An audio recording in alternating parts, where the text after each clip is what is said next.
Hey, you're listening to Live from the Heartland, and that was Galen Weston doing Austin. And now we're going to bring up a young fellow who's been on the show a few times. He's one of the notorious people's lawyers here in town who does great work for the people. Flint Taylor. You're a super lawyer, Flint. Good morning to you, Flint Taylor. Good morning to you both. Thanks for getting up out of bed to come all the way down here to be on Live from the Heartland and to fill us in on what's going on, both on the justice and the injustice fronts. That's right. We always got to stay up on that, and I always learn something, Michael, when I hear you and Katie's show. And it's great to hear your guest this morning. Yeah. Well, we get good people, as you might know. And more and more people are listening in. That's good. And now that we have the livefromtheheartland.com site, you can get the audio, and then you can also get the video on that site, or go directly to youtube.com/heartlandmedia. Flint, I know we've talked a lot about stuff in the past, the case that you guys successfully brought to fruition after hanging in there for a couple of decades on the survivors of the Hampton Clark assassinations by the Chicago police. Right now we are facing, we're in post-Department of Justice report Chicago, and I'm waiting to see what the city is actually going to do to respond to that report. What, if anything, have you seen being done? We'll start with that. Well, for people that don't know, the Justice Department did a 13-month investigation of the Chicago Police Department. Finally, after decades of us yelling and screaming about how they should come in here and look at the patterns and practices of police torture and police abuse here. And in the wake of the release of the Laquan McDonald video, as much as Rahm initially resisted it, the Justice Department and Loretta Lynch decided that they had to come in. The public pressure was such that Democratic politics couldn't keep them out of Chicago any longer. So they came in, did a 13-month investigation. They had some really, really good young lawyers from Justice doing the pattern and practice that would be the investigation. Obama Justice That would Department. be the last great act of the Justice Department for a while. That would be along with the Baltimore consent decree that came down in the same last week. Right. But they came in. Some of the same people who did New Orleans, who did Ferguson, and by Ferguson I mean the good part of Ferguson, not the failure to indict the cop that killed Michael Brown. But anyway, they came in and they decided they better get this report out before Trump took over. Yeah. And so they got a report out, a 160-page report, which dealt and focused on the use of force and the use of deadly force by the police department here. And not surprisingly to all of us who have done this kind of work for decades and uncovered a lot of the evidence of patterns and practice of police torture and abuse, they found that there was racist police abuse in the city, deadly force. Shocked to find gambling. I'm double shocked. And non-deadly force as well. And another shocker was that the disciplinary agency used to be called OPS, and they put a new name on it, a little gloss. Every time there'd be a big scandal, there'd be a little gloss put on the disciplinary agency, but they kind of kept it the same. It was kind of a washing machine, you know, code of silence machine. So they found that OPS, then they called it IPRA, that was totally non-functional, that it served only the interests of police brutality rather than the interests of discipline. So those were some of the findings that the report made. And it also, Rahm signed an agreement with the Justice Department to implement some of the reforms that they were calling for. So, and that agreement was with the Justice Department. So the next week income sessions, or within a month sessions, is in place. Hopefully not for long, but he is right now, with his Beauregard type of view of justice, and he doesn't think that police departments... Wait a minute, what's a Beauregard view of justice? Well, that's a southern kind of term. Oh, okay. Yeah, well, that's his middle name. Oh, is it? It's Jefferson, after Jefferson Davis, Beauregard Sessions. So we get a little flavor for what his attitude is. Who was real close to Steve Bannon way back. And, Yes. so these guys were wheeling and dealing before they We day. interrupted. Keep going. Well, no, I was on a roll there. So the question was, what, if anything, are these young, aggressive, and dedicated Justice Department lawyers going to be able to do in the wake of Sessions taking over? Now, we've had a couple of meetings with them, post-Sessions, and they're approaching it like they're still able to do what they were doing under Obama. But Sessions, between all of the bullets that he's dodging because of his Russian connection, has already said something specifically about Chicago, saying he didn't really think they needed to do what the prior Justice Department said they should do here. And also, generally, he's on record as saying he doesn't think that police departments should be investigated for their patterns and practices. There's an occasional bad apple, he says, in these departments, and maybe we go after them, maybe we don't, but we shouldn't go after the systemic problems, which we all know are endemic in the police departments, not only in Chicago, but in all of the major urban areas. So clearly we're going to have to do it for ourselves.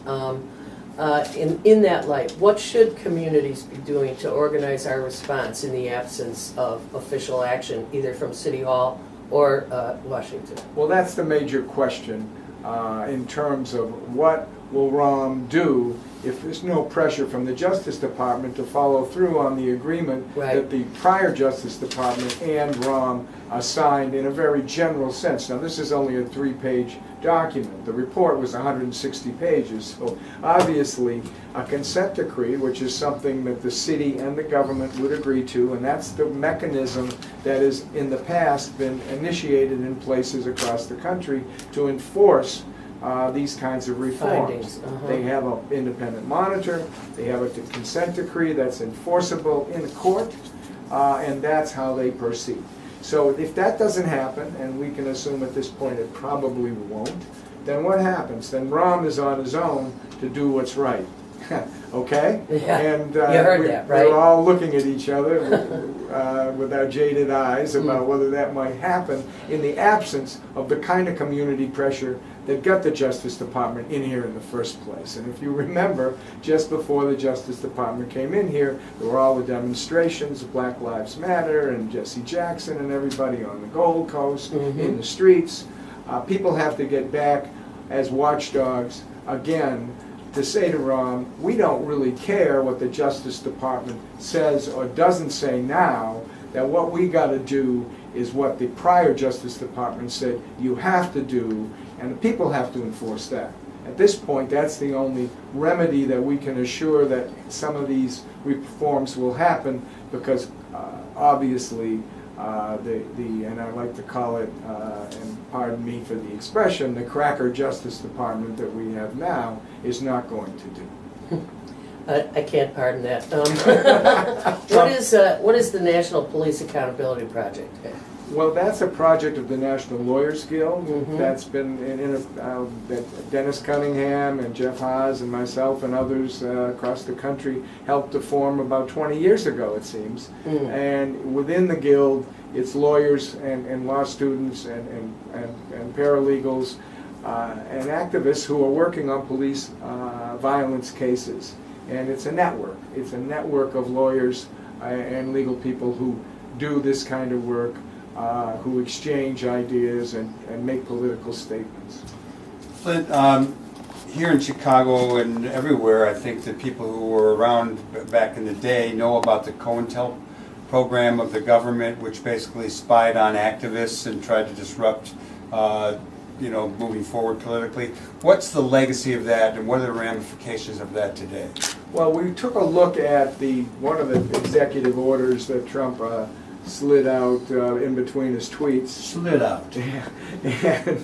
and this was about police, and it is about ramping up all of the police forces, ramping up the kind of violence, and it's coded to some degree, but when you look at it, it's all in the context of, quote, preventing violence, end quote.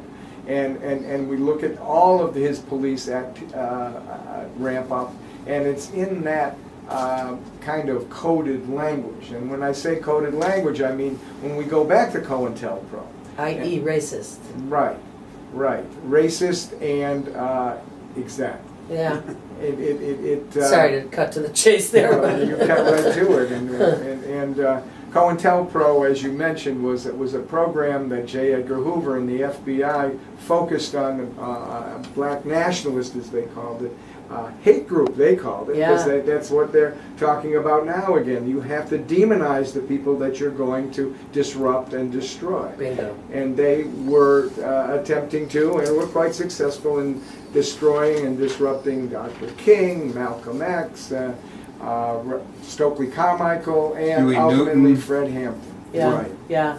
It's interesting to see the parallels that we are now old enough to see movement with government and agitation between the two, because I do, when I look at it that way, I do see some progress has been made. For example, lawyers were the heroes in response to the executive order on immigration all across the country. Lawyers showing up along with people at the airports. And here locally, there was a staff of lawyers, some from NLG and many independents, who simply put themselves out there to make themselves available for people who were caught in this ridiculous rollout of the first EO. Are you touching any of that, or are you staying in touch with the local immigration lawyers' attention to this new one? Definitely, and also another major struggle that's so important is the Standing Rock struggle. Yeah, and thank you. lawyers have come forward to support the wonderful struggle out there, which is international in nature. Right. And when you speak about the young lawyers, we certainly need them, and we encourage them, and it's wonderful to see them to come out with the activists, but they need to take a lesson from some of our playbook, and I think that's important, that we have to sustain this. If there's going to be another executive order, there is another executive Right. order, there's going to be many, many, many different things to fight, and we cannot stop or let up during this era. We have to continue to fight this fight. Flint Taylor, on campuses these days, there's kind of, under the Drumpf administration, there's been an opening for the right to emerge a little bit, speaking show out. themselves. And I'm just wondering, what's in the pipeline in the legal world? I mean, there are a lot of progressive lawyers out there. There are certainly a lot of lawyers who aren't progressive. What's happening in law schools today? Is there an ascendancy of the left, or is the right coming back in law schools? Some law schools better than others? Any comments on that? Well, my daughter's in law school. Hallelujah. Congratulations. She's a third-year law Great student. question. She's a very progressive lawyer on a fellowship to do progressive work, and she has a lot of friends and colleagues in law school that are doing all of the death penalty work, doing immigration work, doing all the kinds of things that we're talking about. Great. On the other hand, the right, you have to remember that law schools, like colleges, there's been a real push to only allow the elites into those law schools and schools, and working class people and people of color are being more and more shunned from higher education, and that certainly includes law school. So there's both trends in law school as there are on campus. Like CCNY in New York, I know you went and spoke through my niece, Yes. Caitlin Parton, who's now an activist lawyer in Boston. Right on, yes. But they seem like there's a whole lot of young people who are on the correct side, let's say. Well, the progressive side. CCNY, NYU, where my daughter is, there are some very, very progressive law schools, relatively speaking. Others are not so much so. But it's very important because the lawyers offer a very, very valuable service to the movement. Flint, can you tell us briefly what the People's Law Office are working on? I know that this Palestinian woman, Ruma, who I think Michael Deutsch was working Mayor, right. and right, she, yeah. things didn't go that well in that trial. What else are you guys working on? Well, that case is set for a retrial in the late spring. She's a very wonderful Palestinian activist in this community and well respected. We're still working on the John Burge police torture cases. We still have people in jail. We still have people who haven't received compensation for being wrongfully tortured and convicted. We're doing a case up in Milwaukee where a young man who kept saying on videotape he could not breathe, I cannot breathe, died on videotape in the back of a squad car. We're helping to represent people not only here locally in demonstrations, but people are working on Standing Rock cases. So there's a lot that we're doing, and we're continuing to try to remain relevant in this very, very important time. And you'll promise to come back on the show. I don't need to promise. I know you'll get me back. Flint Taylor, civil rights attorney from the People's Office. Hey, we did Beauregard. What does the G stand for? George. All right, I like Oh, a Flint. regular kind of name. All right, thanks again, Flint Taylor, Norm Stockwell, Lester Doré, and Galen Weston. We love having you all, and we want to thank everybody who makes this show possible. Lynn Orman Weiss, Morgan Lonergan, Nolan Chin, Reed Hyams, and the Heartland owner, Tom Rosenfeld. Do good. Well, hold it before you do that real quickly. Next week, we've got Craig Hodges, former great star at the Chicago Bulls. He'll be on talking about his new book, as well as Kermit Eby and some other progressive high school teachers. So, do good in the world, because the world needs all the good that you do. All power to the people. Over and out.